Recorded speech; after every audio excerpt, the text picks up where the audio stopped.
selamat pagi semuanya. Assalamualaikum warahmatullahi wabarakatuh. Selamat pagi anak-anak, selamat pagi ayah bunda. Bagaimana kabarnya? Sehat ya semua? Alhamdulillah. Semoga kita selalu dalam lindungan Allah dan kita terhindar dari COVID-19. Pada pagi hari ini, sebelum kita mulai, mari kita membaca basmalah bersama. Bismillahirrahmanirrahim. Oke, kita lanjut ya anak-anak. Oke, sudah kelihatan gambarnya? Sudah kelihatan ya ini ya? Oke, pada pagi hari ini, kita belajar tema 1, hidup rukun, subtema 4, hidup rukun di masyarakat.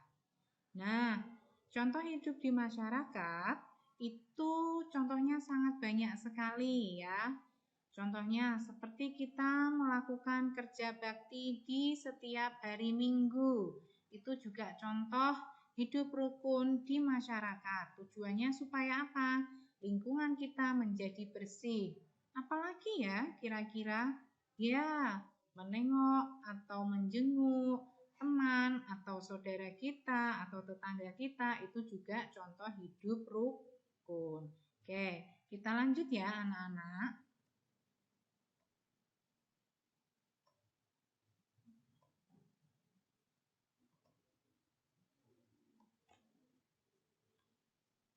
Hidup rukun di masyarakat menyebutkan kalimat penolakan pada teks.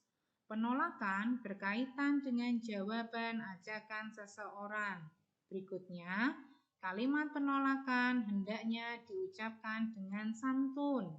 Berikutnya, penolakan ditandai dengan kata maaf dan tidak. Nah, ketika kita menolak ajakan dari teman kita, sebaiknya kita ucapkan dengan santun. Kita awali dengan kata maaf atau tidak. Perhatikan ya contohnya. Di sini ada 2 teman, yaitu ada Dedi dan Jonas. Perhatikan ya anak-anak. Dedi, nanti sore kita belajar bersama di rumahmu ya.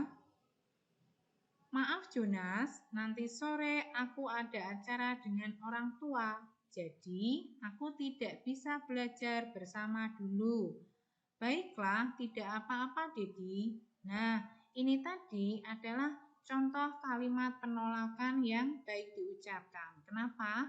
Karena menggunakan kata maaf pada awalannya. Selanjutnya, perhatikan ya anak-anak semua ya.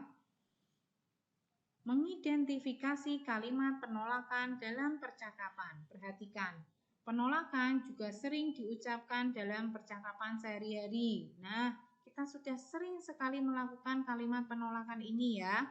Baik kita sadari atau tidak kita sadari ya. Kalimat penolakan ini sering kita ucapkan.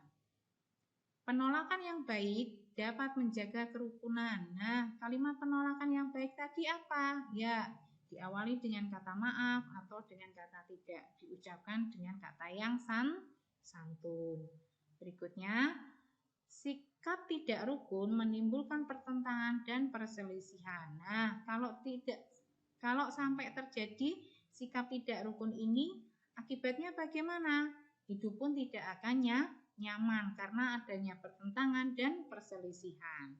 Sampai di sini bisa dipahami ya anak-anak semua. Kita lanjut ke segmen berikutnya.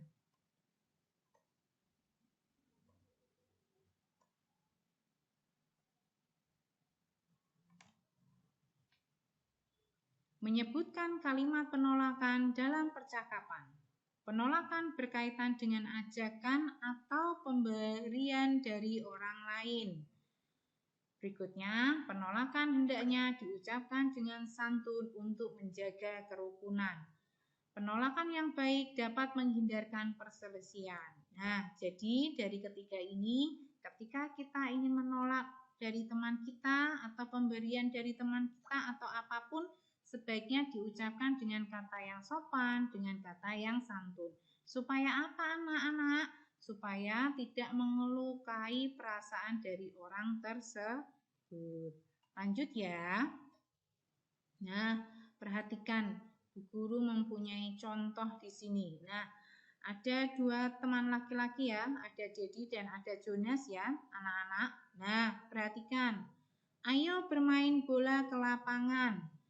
Maaf Dedi, aku harus segera pulang karena ada tugas rumah yang harus ku selesaikan. Nah, ini adalah contoh kalimat penolakan ya, kalimat penolakan yang diawali dengan kata maaf. Ya, seharusnya memang seperti itu ketika kita tidak bisa diajak teman kita atau diajak pergi kemana atau bermain kemana, sebaiknya kita mengucapkan kalimat penolakan itu dengan kata yang santun. Berikutnya,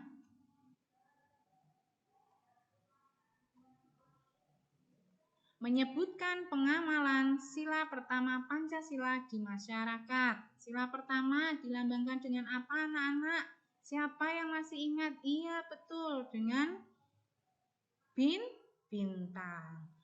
Mengamalkan sila pertama dan kedua Pancasila dapat menjaga kerukunan antar masyarakat.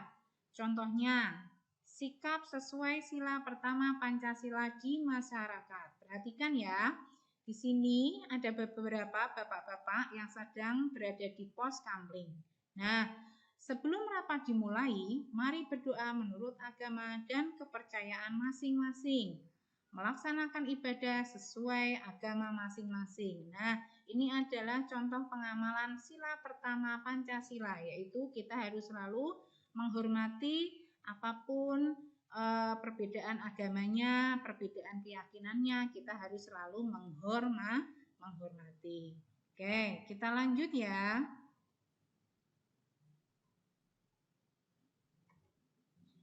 Perhatikan anak-anak, menyebutkan pengamalan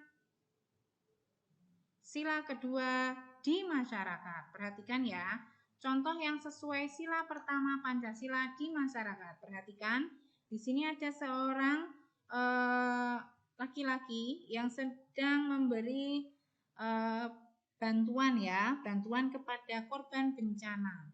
Terima kasih atas sumbangannya membantu orang lain yang tertimpa bencana. Ini adalah contoh pengalaman sila kedua Pancasila ya. Perhatikan gambarnya anak-anak ya.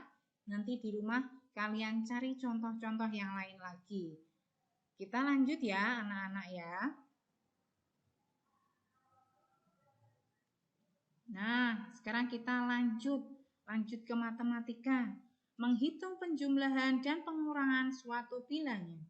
Penjumlahan dan pengurangan dilakukan memperhatikan nilai tempat dari setiap bilangan ya. Perhatikan.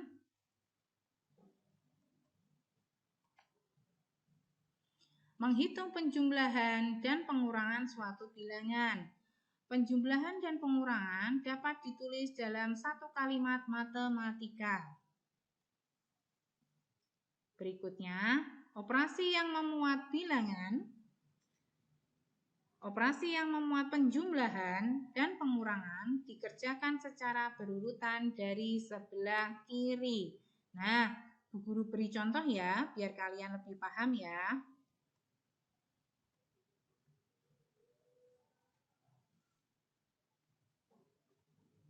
Oke, perhatikan contoh berikut. 115 ditambah 290 dikurangi 148 sama dengan titik-titik. Perhatikan ya.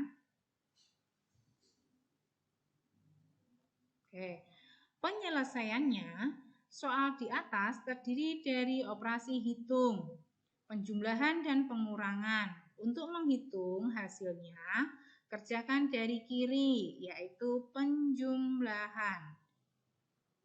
Kita lanjut ya, perhatikan anak-anak. Selanjutnya, hasilnya dikurangi bilangan pengurangan ya. Perhatikan. Langkah yang pertama, 115 ditambah 290. Jumlahkan dari angka yang satuan di belakang ini dulu. 5 ditambah 0 sama dengan 5. Nah, jumlahkan dari yang puluhan dulu. Puluhan ini yang ada di tengah. 1 ditambah 9 sama dengan 10. Ditulis angka 0, simpan 1 puluhan. Jadi ditulis angka 0 di sini, kita simpan 1 di sini. Nah, sekarang jumlahkan yang ratusannya. Nah, ditambah 1 yang simpanannya tadi, ditambah 1 lagi, ditambah 2, sama dengan 4. Jumlahnya ada 405. Langkah yang kedua, 405 hasil yang langkah yang pertama tadi dikurangi 148. Perhatikan ya anak-anak ya.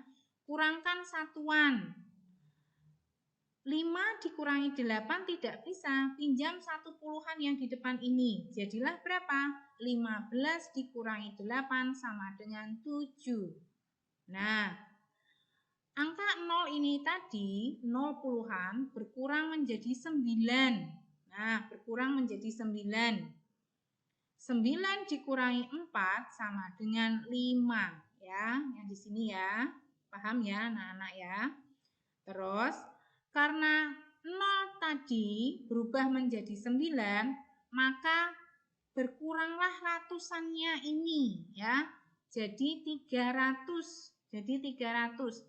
3 dikurangi 1 sama dengan 2.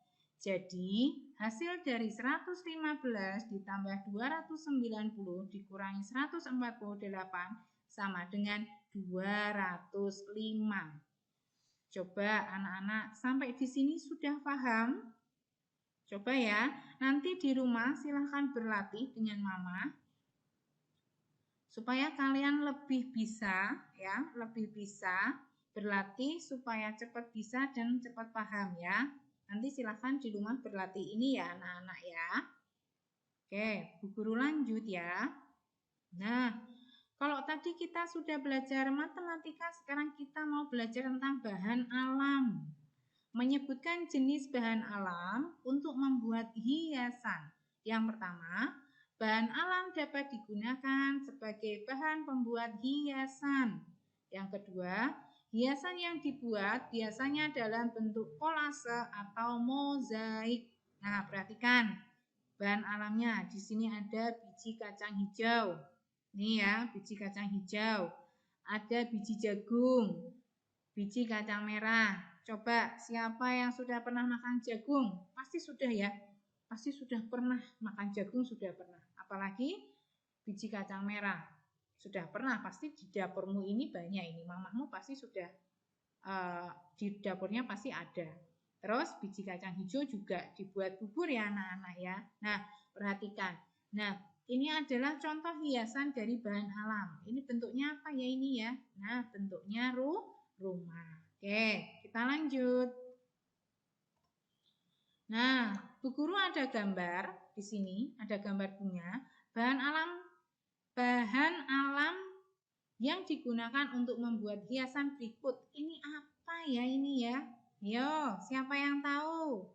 Ya, ini dari daun kering. Ini juga, perhatikan. Nah, ini bahan alam apa ini? Ya, ini bisa menggunakan apa anak-anak? Ya, ini bisa menggunakan daun, bisa menggunakan bulu. Oke, kita lanjut ya.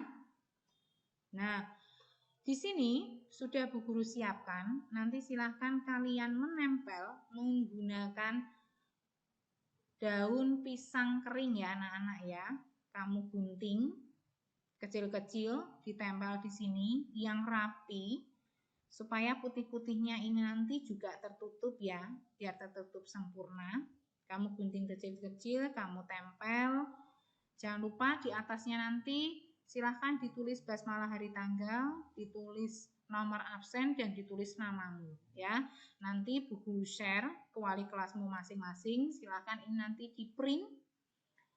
Nanti kalau sudah jadi silahkan difoto, dikirim ke wali kelas boleh.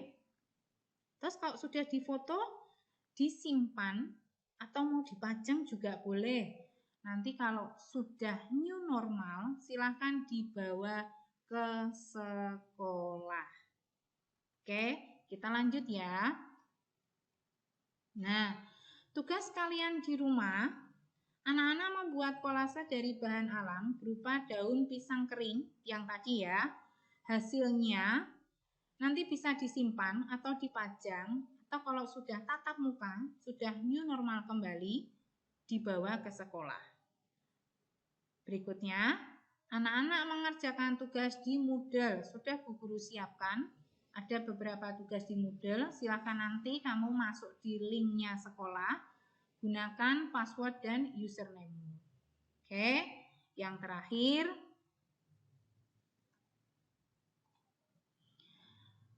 selamat belajar, tetap semangat, jangan lupa menjaga kesehatan, istirahat yang cukup, makan makanan yang bergizi, dan yang paling penting jangan lupa sholat 5 waktu karena itu merupakan kewajiban kita.